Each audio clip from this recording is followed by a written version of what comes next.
The secret to a flawless rotator cuff recovery isn't just the surgery, it's the strategy you have for the first 14 days. If you haven't mapped out your 2-week game plan yet, you aren't ready for the operating room. Welcome to My Cold Therapy.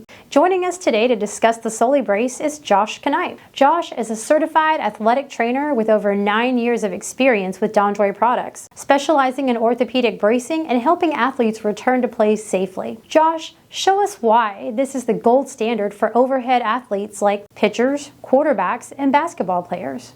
As a thrower, these straps are your best friend. It creates a mechanical anchor that pulls the joint back into the socket during high-speed external rotation, allowing you to wind up and release without the fear of a front-end dislocation. This is part of our dedicated shoulder recovery series, taking you from pre-op prep to full range of motion. If you want to regain your athletic edge, hit that like button and subscribe. Does your shoulder feel loose when you reach out to the side? Let us know in the comments. Now, let's dive right in. Today we have a very special guest. We have Josh from DonJoy and ACO Med, and he is a certified athletic trainer, and he's going to take us through how to put on the DonJoy Sully Brace for all different kinds of shoulder instability. And today we're going to start with Anterior Instability. He's going to walk you through right now, taking the Sully out of the bag. All right, so on the table here, we've got the 4 different components that ship with the Sully. So we've got a bifurcate cable, which has 2 tails that are kind of already pre-split for you. And then we've got 2 4-inch straps that are identical here for some different setups that we're going to show later. But once you get everything out of the bag, you're going to take your base layer, which this can either be worn on the left shoulder or the right shoulder. So it is a universal type brace. So once you get everything out of the bag, one of the things that will make your life a lot easier is a little bit of prep work. So we're actually going to open up that torso wrap piece that goes around the body. We're going to flip it around this way, and we're going to open up the upper arm piece here and kind of fold this back. This is going to really help you get it on the athlete a lot easier, especially when they're a little bit sweaty, potentially getting ready for practice. So once we've got that flip back, we're going to flip that liner back around the humeral head, and we're going to allow the athlete to kind of put their arm in. Once we're here, we're going to line up that top seam of the brace with the top of the shoulder. And then we're going to come around to this side of the athlete. I'm going to have him just lift his arm for a moment.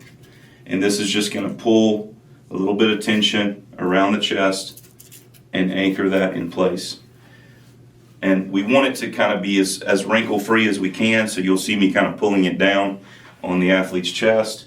We've got this seam here, kind of center top of the shoulder, and it kind of goes under the armpit here. And then this part at the very end, you'll kind of flip this down, and then you can kind of tuck that little tab in, pull that Velcro around, and anchor it right down here at the elbow. So question, Josh, how do you size these? So on the manufacturer's page, you're going to see they reference both a relaxed bicep measurement and a circumferential measurement of the chest at the nipple line.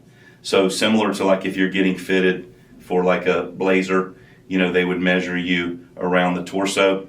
But I always drive athletes toward whatever the bicep tells me. So on a knee brace, calf, thigh, we always go towards the calf. So for this, biceps more important than shoulder, yes, if you're on the line. Absolutely, because the whole purpose of a Sully brace is to have a good grab and purchase on the upper arm to help prevent that internal-external rotation of the humerus. So we want to have a good firm grasp here. So if an athlete is kind of swimming in this part, it's not going to do a great job of holding them or stabilizing them. Now, once we have the base layer in place, and I'm going to just pivot around to this side of you, I always want to have the athlete standing straight and tall with their hands resting on their hips, and that puts the arm in a little bit of internal rotation. So that is kind of the position you want to start in. So for anterior instabilities, we're going to grab that bifurcate strap that's already pre-split, and like we said, those are just continuous straps that are not split. So once we've got it in front of the athlete here, and again, this is all industrial strength Velcro, so kind of be careful when you're pulling it apart because it's going to be a little tough in the beginning. So you're going to have these two tails, and you're going to have a pre-sewn kind of heavy Velcro here. That's going to go around to the back side of the kind of tricep area here. You're going to Velcro that in place, and then you're going to have two tails. So what we're going to do with this first tail, we can kind of just tab it and attach it to the athlete. And then we're going to take the lower tail of the two tails, and we're going to pull some tension around the front of the bicep. We're going to go underneath the axillary area, underneath the armpit. And then back here, we're actually going to flip that strap down. And then this is going to go across, turn this way for me. So this is going to go across the back and kind of form an X here. And then the front piece is going to come around, and I'll have him pivot right back to the front. And you're going to have two removable pieces of Velcro here. Now, ideally, we're going to put that on the end with about a 50-50 overlap. And then that's going to anchor right here. Now, you can use scissors to cut or trim this. So just for the sake of the video here, we're just going to fold this back to the desired length and kind of tuck that under.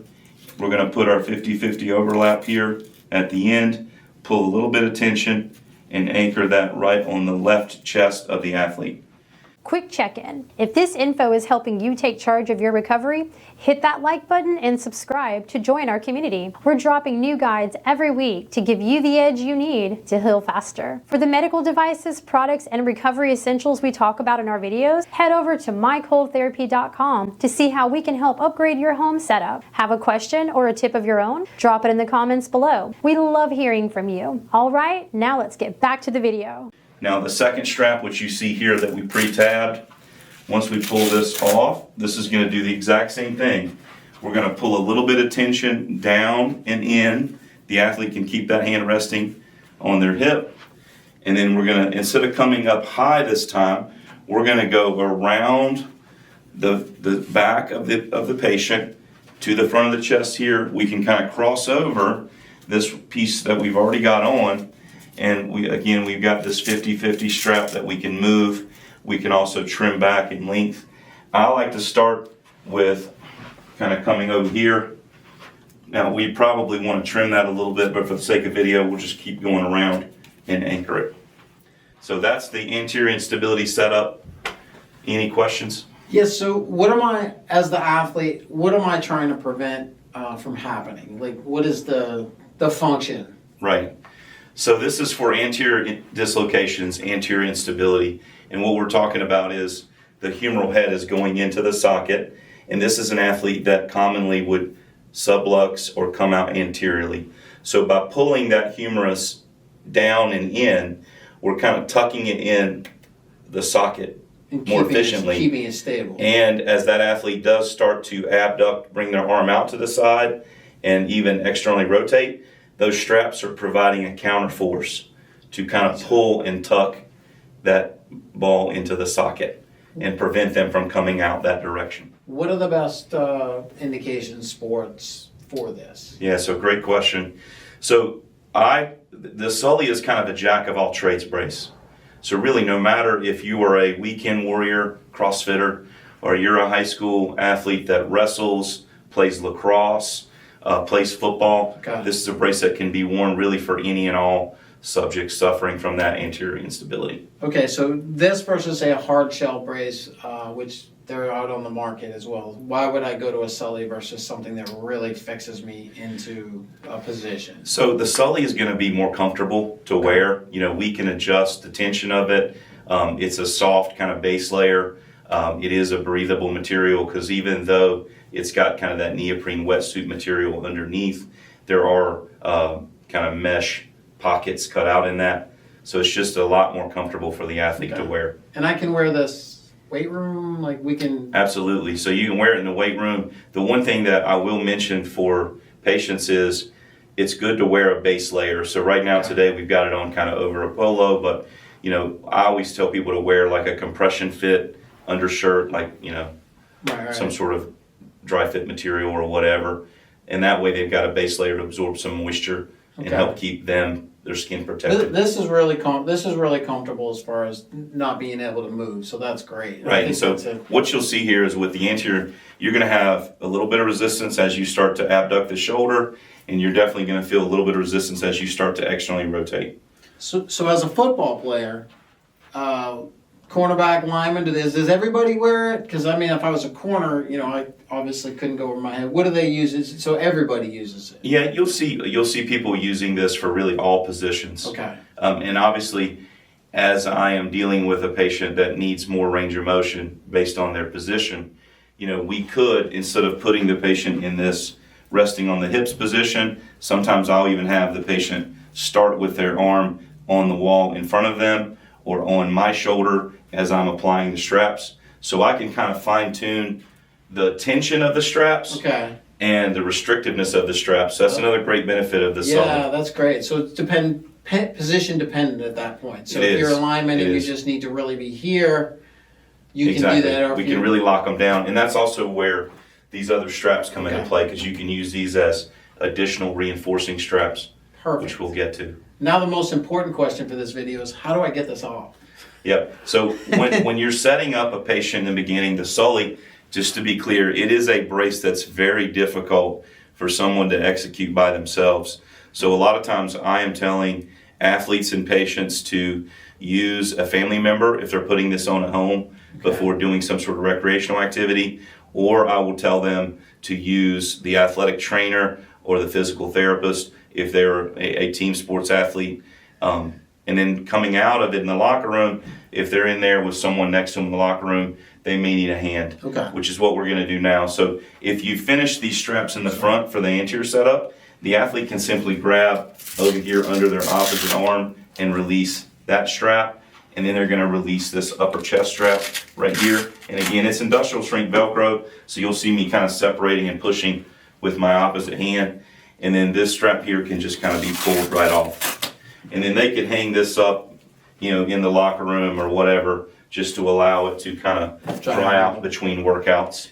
And then down the arm, again, heavy industrial Velcro here, kind of pull that back. And then, they can go ahead and kind of flip this up a little bit if they like. And then over here underneath this arm, he can almost get to this piece right here.